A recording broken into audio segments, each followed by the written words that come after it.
In this video, we're going to learn about simple subjects and simple predicates, the bare bones of the sentence. Last week, we learned about subjects and predicates. Just a reminder, the predicate is the action word or be word in a sentence, and the subject is the person or thing doing it. So in the sentence, the frightened students whispered in the hall, if we find only the subject and predicate, we'll have the bare bones of the sentence. You'll have noticed there can be lots of other words in a sentence.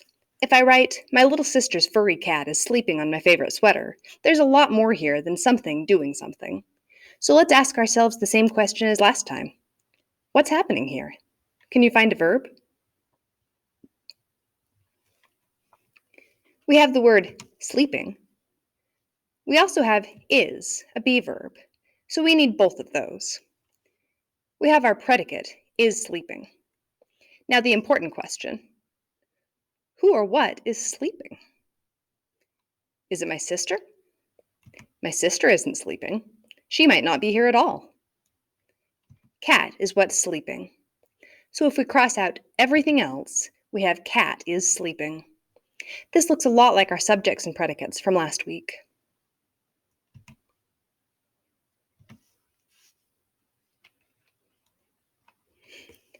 Another term for this is the simple predicate and the simple subject.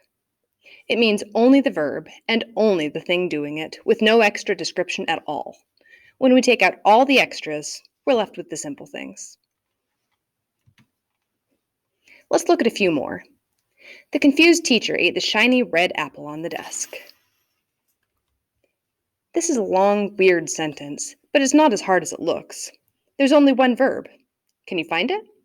Ask yourself again, what's happening? We have ate. It's the only action here. Who or what ate? Teacher ate. Anything that describes the basic subject and predicate gets stripped off, no matter how important the information is. If it tells more about the person or thing, when they did something, how they did it, what something belongs to, we don't care about it right now. I don't care how the teacher feels, and I don't care what he ate. So our simple predicate is ate, and our simple subject is teacher. Let's try another. Doug's older sister wears a weird black beret. Again, let's start with the predicate. Can you find the verb? We have wears. Who wears? It's not Doug. So we have sister. Our simple subject and predicate are sister wears. I don't care whose sister or how old she is, and I don't care what she wears. So our simple predicate is wears, and our simple subject is sister. The teacher on the 30th floor is a witch. I'll give you a moment to look at this one. Find the verb, and then decide who or what does it.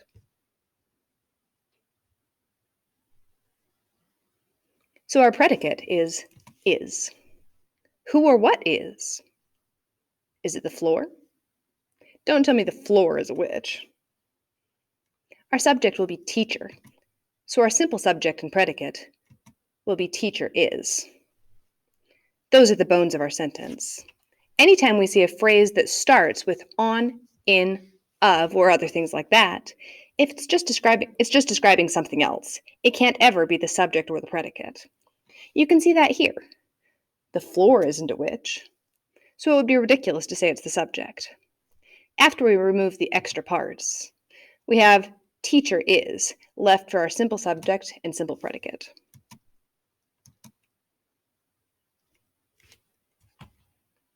Let's look at something similar. The box of kittens sits on the table. So it's not too hard to find the predicate here. The only verb is sits. What about the subject? This sentence kind of sounds like it's about kittens. But of kittens is describing what's in the box. Box isn't describing anything. So box sits will be our simple subject and predicate. Just for fun, let's look at a crazy example. The giant box of deadly snakes was never delivered to the zoo. This sentence describes a scary situation. There's a missing crate of dangerous creatures. Let's look at just how much of it we don't care about when we're finding the simple subject and predicate.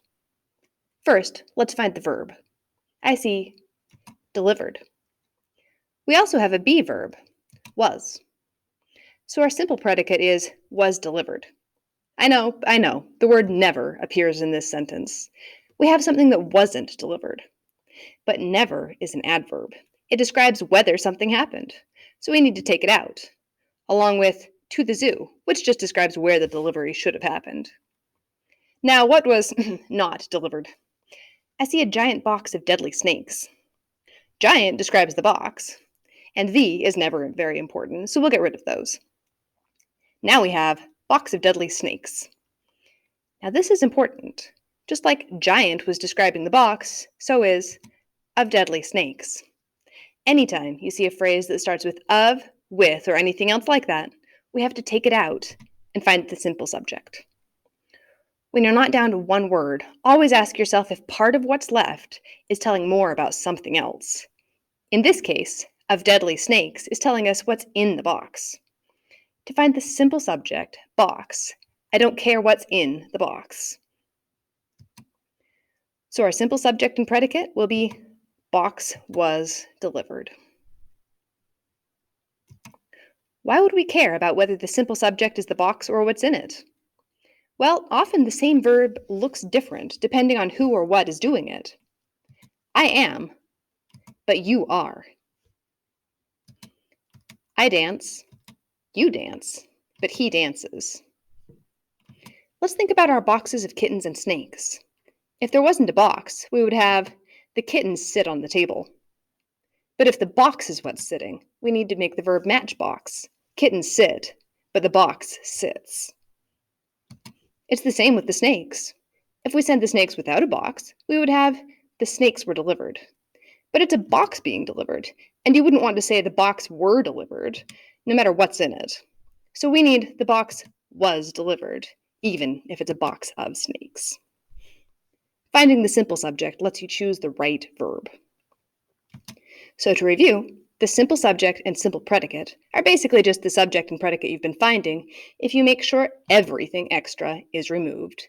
And you always want to match the verb to the simple subject.